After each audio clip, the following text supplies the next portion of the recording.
Como seria a coisa original, ideias descartadas e como criar os efeitos do filme. Eu sou o Junior Dino e venha comigo descobrir as maiores curiosidades sobre o Enigma de Outro Mundo. Mas antes, prove que você não é a coisa deixando seu like e se inscrevendo no canal. Uma nave espacial cai no planeta Terra, provavelmente há milhares de anos antes do homem existir. Em uma época sem computação gráfica, essa cena foi criada com uma miniatura da nave feita de plástico, que tinha 144 luzes. A miniatura foi filmada em 4 passos, e o fundo na verdade é uma pintura do planeta Terra. Para a época eu acho que a cena ficou bem legal. Em seguida surge o título do filme, The Thing, ou A Coisa. Aqui no Brasil ficou o Enigma de Outro Mundo. O filme é baseado no conto Who Goes There, escrito por John Wood Campbell e publicado pela primeira vez em 1938. Esse conto ganhou uma adaptação para o cinema em 1951,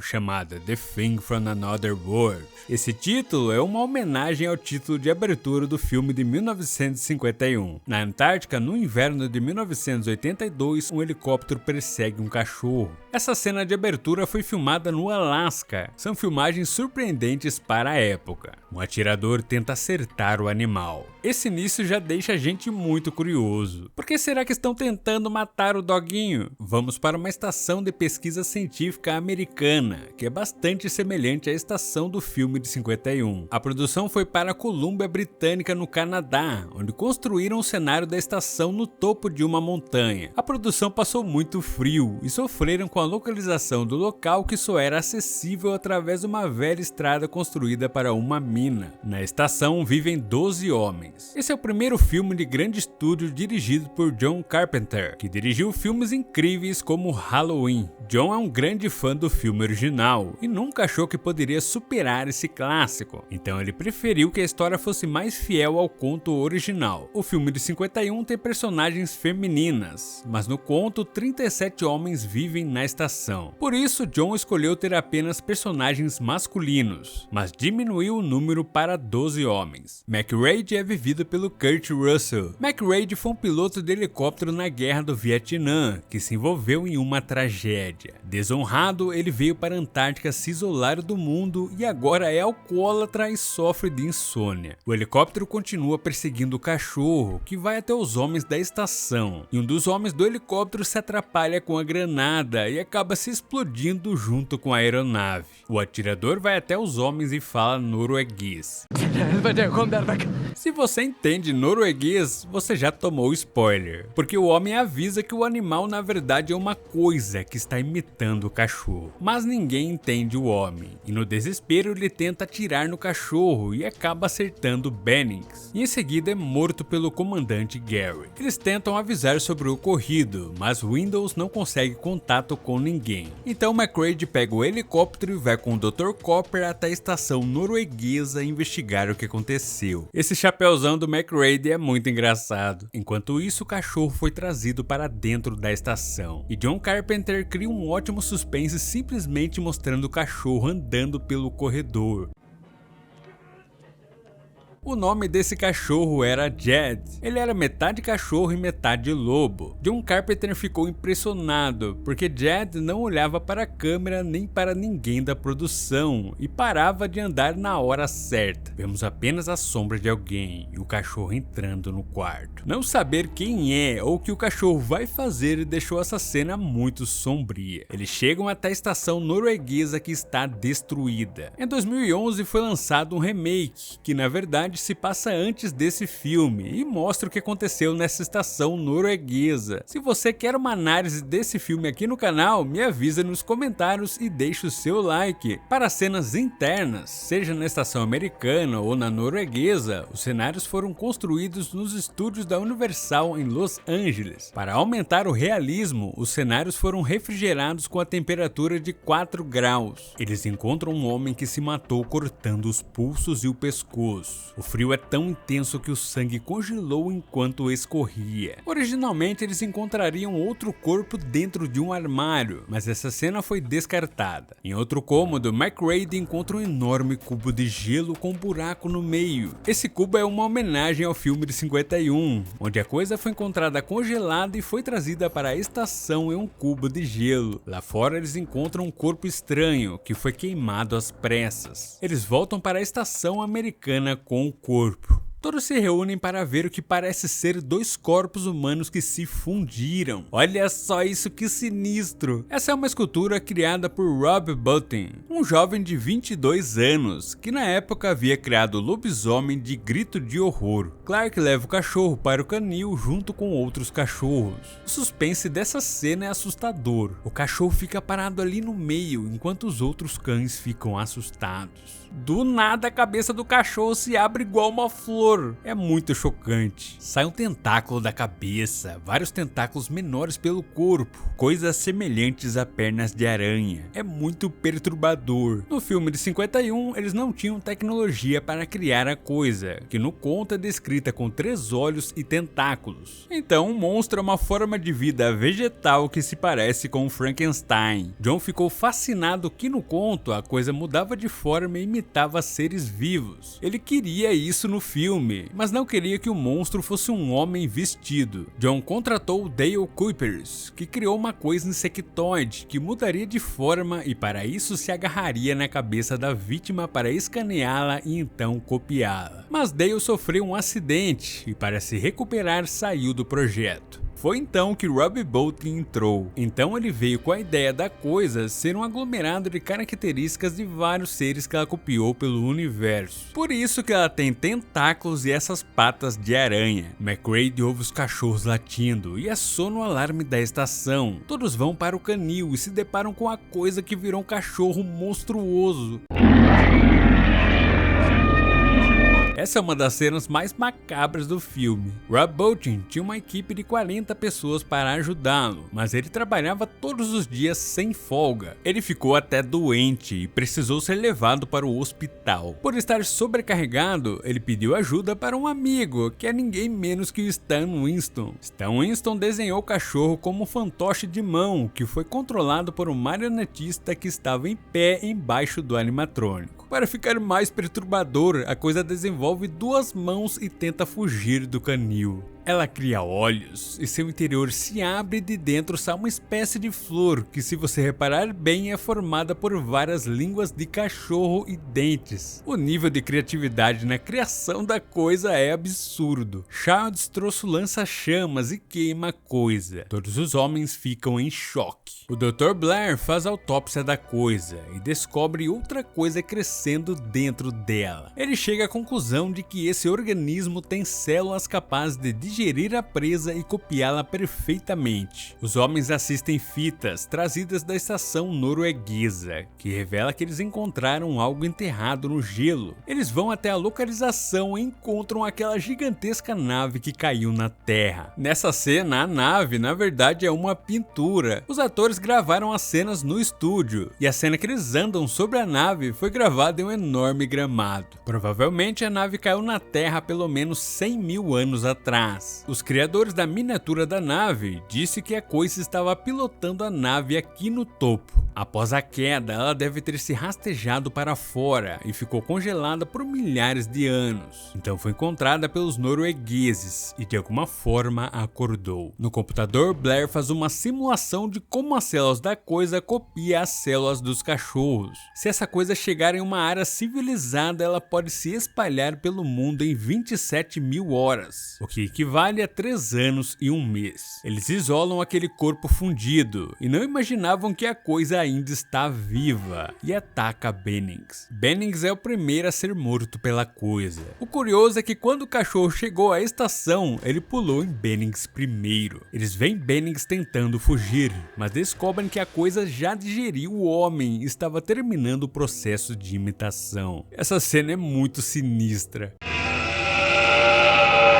Com um sinalizador e gasolina, McReady queima a coisa. Com um lança-chamas, ele termina de queimar a criatura. O interessante é que os atores usaram lança-chamas reais. Um tempo depois, McReady vê Blair saindo do helicóptero e entrando na estação. Ele destruiu os controles da aeronave. Blair enlouqueceu. Ele sai dando tiro e destrói os servidores com a intenção de todos ficarem presos na estação e assim impedir a coisa de se espalhar pelo mundo. Eles conseguem conter Blair e prendem um homem em uma casa fora da estação. Agora qualquer um pode ser a coisa. Para descobrir, o Dr. Copper sugere fazer um teste misturando o sangue de cada um com sangue não contaminado para ver se há uma reação. Mas alguém sabotou todo o sangue e Gary e Copper são os principais suspeitos, porque só eles tinham acesso ao sangue. A desconfiança faz os homens entrarem em discórdia e eles concluem que precisam de um líder. McReady então assume essa posição. Eles se reúnem e queimam as bolsas de sangue. McReady diz que a coisa está escondida e não quer se revelar. Eles precisam dar um jeito de descobrir quem é quem. O problema do filme para mim é a falta de desenvolvimento dos personagens. A maioria parecem todos iguais, isso não me fez me importar com eles. Pelo menos o desenvolvimento de McReady como um líder é bom. No início ele só queria beber e ficar de boa, mas a ocasião o forçou a se tornar um líder. McReady grava uma fita dizendo que a coisa rasga as roupas da vítima quando assume. Fuchs estava bolando uma ideia para um teste. É legal notar que ele pega um frasco de ácido para jogar em McReady caso ele tentasse alguma coisa. Ele vê alguém na escuridão e quando vai para fora encontra a roupa rasgada de McReady. McReady, Childs e Knowles saem procurar Fuchs. Eles encontram os restos mortais queimados de Fuchs. Ou ele se suicidou ou foi queimado pela coisa. Originalmente, Palmer e Childs iriam procurar Fuchs em uma estufa onde eles cultivam maconha e encontrariam as plantas congeladas. No filme de 51, como a coisa é uma forma de vida vegetal, ela se reproduz através de plantas alienígenas. Essa cena na estufa faria uma homenagem àquelas plantas, mas a ideia acabou sendo descartada. Na estufa, os dois também encontrariam Fuchs empalado em uma porta por uma pá, mas essa cena também foi deletada. McReady vai com Knowles verificar sua casa e apenas Knowles retorna e mostra a roupa rasgada de McReady e diz que ele é uma das coisas. Através de uma janela, McReady consegue entrar na estação e ameaça todos com uma dinamite. Norris teve um ataque cardíaco e é levado até o Dr. Copper. Copper pega o desfibrilador e vai aplicar em Norris, mas a barriga do homem se abre com uma boca cheia de dentes e arranca os braços de Copper. Para mim, essa é uma das cenas mais surpreendentes que eu já vi. Essa cena foi feita com o boneco do Norris com um mecanismo hidráulico que se abria na barriga. A produção contratou um homem que havia perdido os dois braços em um acidente industrial. Foram criados dois braços falsos. Esses braços foram colados no homem que usava uma máscara do Copper. Haja criatividade, né? Da barriga de Norris sai uma coisa com patas de aranha e um longo pescoço e a cabeça de Norris. Nossa, é impossível não ter pesadelos depois de ver esse filme. McReady queima a coisa, mas na mesa a cabeça de Norris começa a sair do corpo. Essa cena foi feita com um homem empurrando um mecanismo que esticava a cabeça animatrônica do corpo. Dois caras embaixo da mesa bombeavam sangue para o boneco. A cabeça cai no chão. Para piorar, a cabeça cria antenas com olhos e pernas de aranha. Esse era um animatrônico que era operado debaixo do chão. E a cena foi gravada com as pernas sendo puxadas para dentro da cabeça. Depois foi usado um efeito reverso para parecer que as patas saíam da cabeça. Olha só a cabeça saindo de fininho aqui no canto. Esse toque sutil de humor é muito bom. You gotta be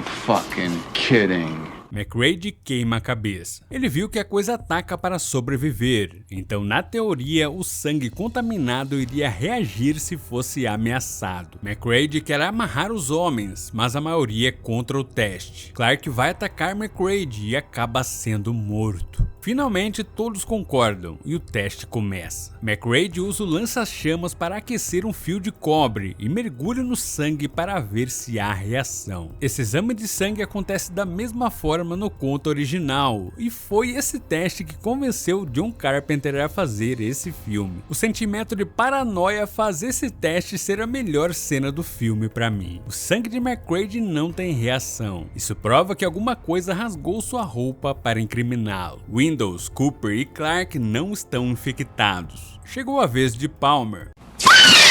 Que susto do caramba! Comenta aí se você também se assustou. Palmer se transforma. Ele pula para o teto e depois sua cabeça se abre com uma boca com dentes e morde a cara de Windows. McRae queima Palmer, que sai correndo em chamas e cai na neve. Para matar a coisa de vez, McRae lança uma dinamite. Nessa cena, Kurt Russell jogou uma dinamite real e quase foi atingido pela explosão. Nossa! Windows é queimado vivo e o teste continua. Now, Childs e Gary não estão infectados. Childs fica de guarda enquanto os outros vão testar Blair e encontram a porta aberta. Eles descobrem que Blair é a coisa e que estava fazendo uma nave com partes do helicóptero. Isso também acontece no conto e mostra o quanto a coisa é inteligente. A câmera dá uma volta no interior da estação. Esse ambiente claustrofóbico cria uma atmosfera de suspense sensacional. E tudo fica ainda mais tenso com a incrível trilha sonora do mestre Ennio Morricone. Na época, essa trilha incrível foi injustamente indicada ao Framboesa de Ouro como pior trilha. O filme também foi um fracasso de bilheteria e de crítica, mas felizmente se tornou um sucesso quando foi lançado em VHS. Eles veem Shawn saindo da estação, e então o gerador é desligado. McRae tem a teoria de como a coisa não tem para onde ir, ela quer se congelar novamente, até ser encontrada por uma equipe de resgate. Para impedir o plano da coisa, eles irão se sacrificar para explodir toda a estação. Eles explodem a nave e todo o interior da estação. Eles vão até a sala do gerador, que está pegando fogo, então McRae quer explodir tudo. Enquanto estão armando as dinamites, Blair ataca Gary e enfia os dedos na cara do homem. Niles desaparece. Originalmente, Niles seria morto por um Blair com tentáculos que sairia de uma caixa para atacá-lo, mas os efeitos não ficaram bons e a cena foi cortada. Algo se arrasta pelo chão na direção de McRae. A produção construiu um trilho que foi enterrado e uma bola de metal foi arrastada por um cabo através do trilho, criando esse efeito muito maneiro. Tentáculos saem do chão e puxam o detonador. Em seguida, uma enorme criatura sai do chão e descobrimos que Blair se transformou em uma coisa grotesca, que tem enormes tentáculos, uma grande boca e uma coisa canina saindo da barriga.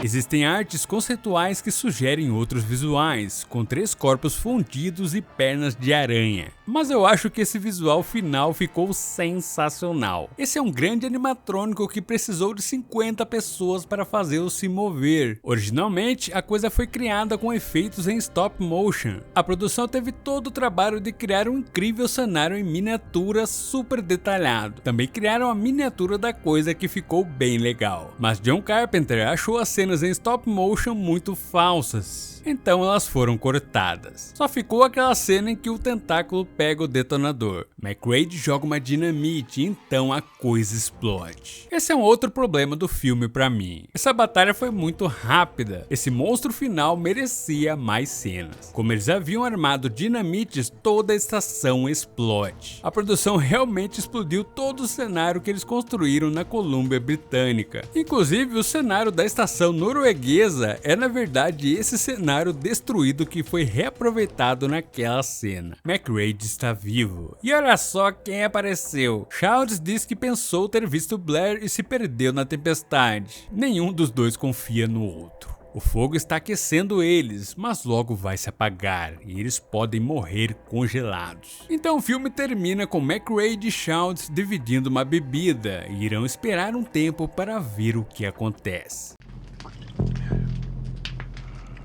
John Carpenter filmou outro final onde os dois são resgatados, e McCready aparece em uma sala fazendo um exame de sangue e confirmando que ele não foi infectado. Mas esse final ambíguo é genial, porque faz sentido com o sentimento de paranoia do filme, e essa dúvida gera discussões até hoje, e isso mantém o filme vivo. Pra mim, nenhum dos dois é a coisa. Depois do teste, nós ficamos o tempo todo com McCready, e o filme de 2011 revela que a coisa não consegue imitar objetos metálicos, e Schultz está com seu brinco. Existe um jogo lançado em 2002 que confirma que os dois são humanos. McCready fugiu de helicóptero e Schultz morreu congelado. John Carpenter diz que esse jogo faz parte do cânone do filme. O problema é que em outubro desse ano, Carpenter disse que um deles é a coisa, mas não vai revelar quem é. E pelo jeito nunca teremos essa resposta. Então, em O Enigma de Outro Mundo, a falta de desenvolvimento dos personagens me impediu de me importar com a maioria. E a batalha final é muito rápida, mas a história foi muito bem adaptada e conseguiu manter a essência paranoica do conto original. McCready é um bom protagonista, e embora os outros personagens não sejam muito desenvolvidos, o elenco é bom e entrega boas atuações. E para ficar ainda melhor, tem a ótima trilha do Ennio Morricone, que junto com a maravilhosa direção de John Carpenter cria uma atmosfera de suspense e tensão perfeita. A produção é sensacional. Filmar no gelo foi um grande diferencial, e os cenários nos estúdios ficaram incríveis. E o que falar dos efeitos práticos? Rob Bottin criou criaturas em um nível tão criativo e perturbador que entrou para a história do cinema. O Enigma de Outro Mundo entrega um terror paranoico tão único que com certeza é um dos melhores filmes de terror e ficção científica já feitos. Agora é a hora da pergunta, e a sua resposta pode aparecer no final do próximo vídeo. Quem você acha que é a coisa? McCready ou Schultz? Então um abraço do Dino e até o próximo vídeo.